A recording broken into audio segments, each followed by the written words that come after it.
Assalamualaikum warahmatullahi wabarakatuh. Teman-teman yang dirahmati Allah Subhanahu wa taala, izinkan saya membacakan atau mempresentasikan tugas yang sudah diberikan oleh Ustadz Sofyan Munawar yang mana bermata kuliah peradilan Islam. Di sini saya mengambil tema sejarah peradilan agama di Indonesia.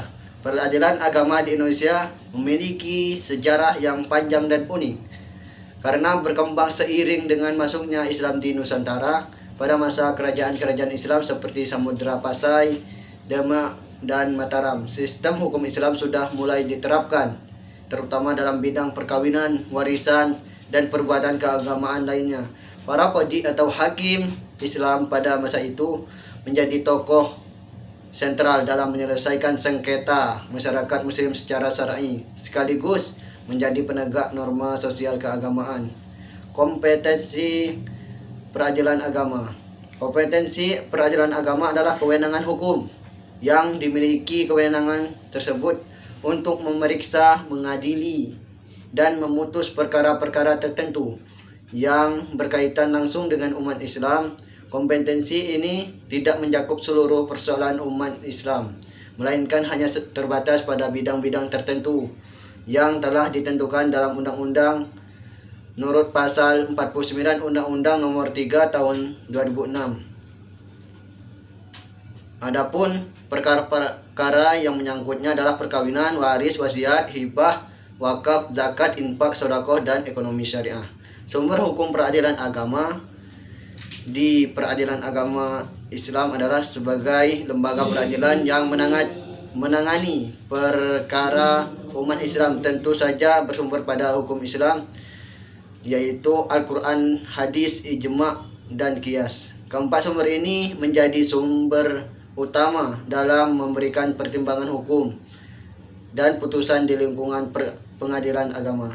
Pihak-pihak berperkara dan proses beracara di pengadilan agama. Pihak-pihak yang dapat mengajukan perkara ke pengadilan agama adalah individu atau kelompok yang beragama Islam, baik sebagai penggugat maupun tergugat. Selain itu, badan hukum Islam seperti Yayasan Islam dan lembaga zakat juga dapat menjadi pihak dalam perkara-perkara tertentu seperti sengketa wakaf dan zakat.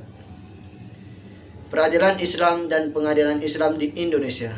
Peradilan Islam pada hakikatnya adalah sistem hukum yang berdiri berdasarkan ajaran Islam dan diterapkan secara menyeluruh dalam kehidupan umat Islam, baik dalam bidang ibadah maupun muamalah.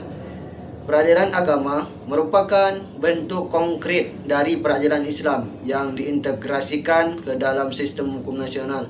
Artinya, peradilan agama tidak berdiri di luar sistem peradilan nasional, melainkan menjadi salah satu dari 4 lingkungan peradilan di bawah Mahkamah Agung. Keberadaannya diatur secara resmi melalui undang-undang dan keputusan-keputusannya memiliki kekuatan hukum tetap sebagai peradilan lainnya.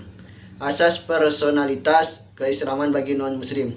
Asas personalitas keislaman adalah prinsip hukum yang menyatakan bahwa hukum Islam hanya berlaku terhadap individu yang memeluk agama Islam saja.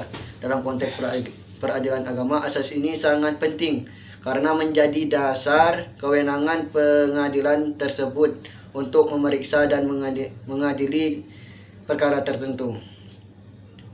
Cukup sekian presentasi dari saya, kurang lebihnya saya mohon maaf. Wassalamualaikum warahmatullahi wabarakatuh.